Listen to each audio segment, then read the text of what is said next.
Tak pernah kecewa mengiring Yesus. Tak pernah kecewa, ku serahkan semua, berjalan sertanya,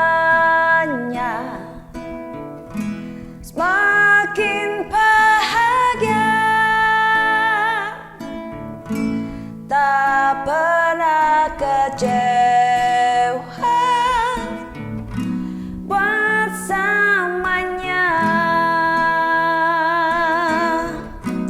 Tak pernah kecewa mengiring Yesus. Tak pernah kecewa, ku serahkan semua, berjalan sertanya, semakin bahagia. Tak pernah kecewa berselamanya. Tak pernah kecewa mengiring Yesus. Tak pernah kecewa, ku serahkan semua, berjalan sertanya, semakin bahagia. Tak pernah kecewa buat selamanya.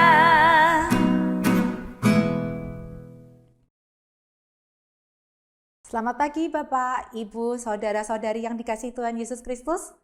Berjumpa kembali dalam program Hikmat Pagi pada hari ini, Rabu 19 Agustus 2026. Sebelum kita mendengarkan firman Tuhan, marilah kita berdoa terlebih dahulu. Mari kita berdoa. Bapa kami yang penuh kasih, selamat pagi Bapa. Terima kasih untuk hari baru, kesehatan, kekuatan, sukacita yang Kau berikan untuk kami setiap hari. Pagi ini sebelum kami melakukan aktivitas, kami rindu membaca, mendengarkan, merenungkan firman Tuhan. Beri kami hikmat sehingga kami dapat memahami dan melakukannya dalam kehidupan kami sehari-hari. Berbicaralah pada kami Tuhan, karena kami siap mendengarkan.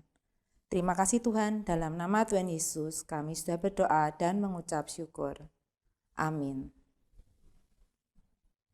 Hikmat pagi hari ini akan dibawakan oleh Ibu Betty Octavia Andriani dengan tema Kesejahteraan Bersama.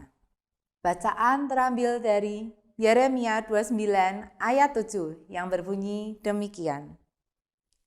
Usahakanlah kesejahteraan kota kemana aku membuangmu, dan berdoalah untuk kota itu kepada Tuhan, sebab kesejahteraannya adalah kesejahteraanmu.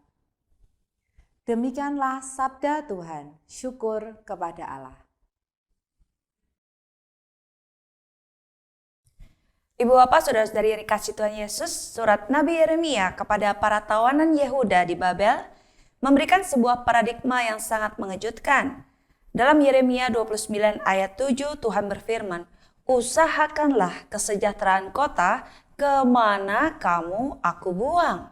Dan berdoalah untuk kota itu kepada Tuhan, sebab kesejahteraannya adalah kesejahteraan. Pada saat itu umat Israel berada di tanah pembuangan, hidup di tengah bangsa asing yang menjajah mereka. Respon paling alamiah bagi mereka mungkin adalah memberontak, mengisolasi diri atau bersikap apatis terhadap keadaan Babel. Namun di sini Tuhan justru memerintahkan kebalikannya. Ia menyuruh umatnya untuk proaktif mengusahakan damai sejahtera bagi kota tersebut. Prinsip ilahi ini berlaku kuat bagi kita sebagai umat percaya pada masa kini.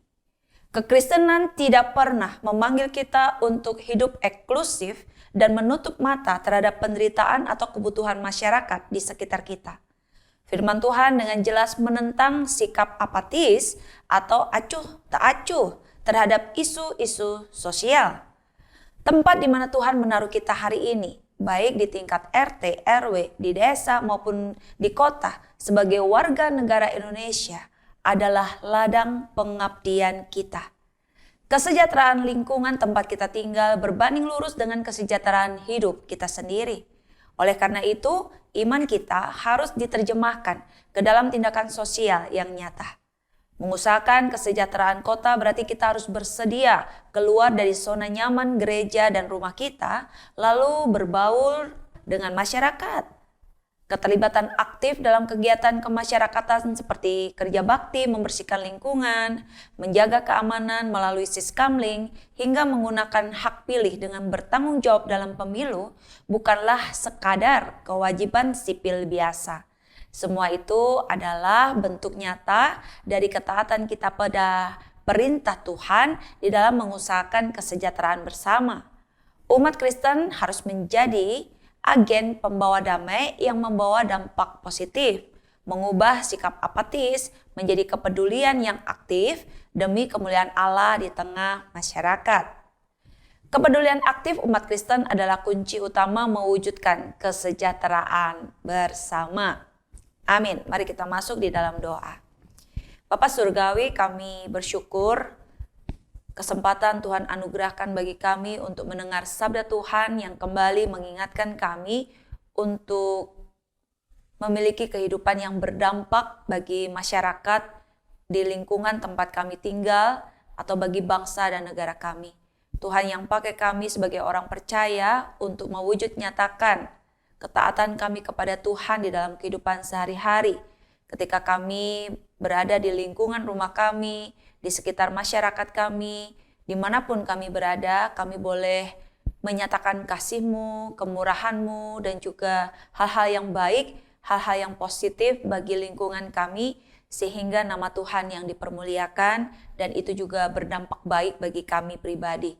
Tuhan yang akan memberkati dan memimpin setiap anak-anak Tuhan dimanapun berada, kiranya juga boleh menjadi pembawa damai-Mu, pembawa kesejahteraan-Mu bagi orang-orang di sekitar kami, di lingkungan tempat kami tinggal, dimanapun kami berada, sehingga kami semua boleh mengalami hal yang baik dan juga mengalami hal-hal yang indah. Kami boleh merasakan betapa nikmatnya kehidupan bersama yang Tuhan berikan bagi kami sebagai warga negara Indonesia. Terima kasih Bapak Surgawi, kami menyerahkan untuk seluruh rangkaian kegiatan kami sepanjang pagi, siang, sore, hingga malam nanti. Kiranya Tuhan memberkati, memimpin kami, menuntun langkah kami, memberi kami hikmat bijaksana di dalam setiap pengambilan keputusan, dan juga di dalam melakukan tindakan-tindakan keseharian kami. Doa ini kami panjatkan di dalam satu nama Tuhan Yesus Kristus. Amin. Selamat pagi, selamat berkarya. Tuhan Yesus memberkati kita semua.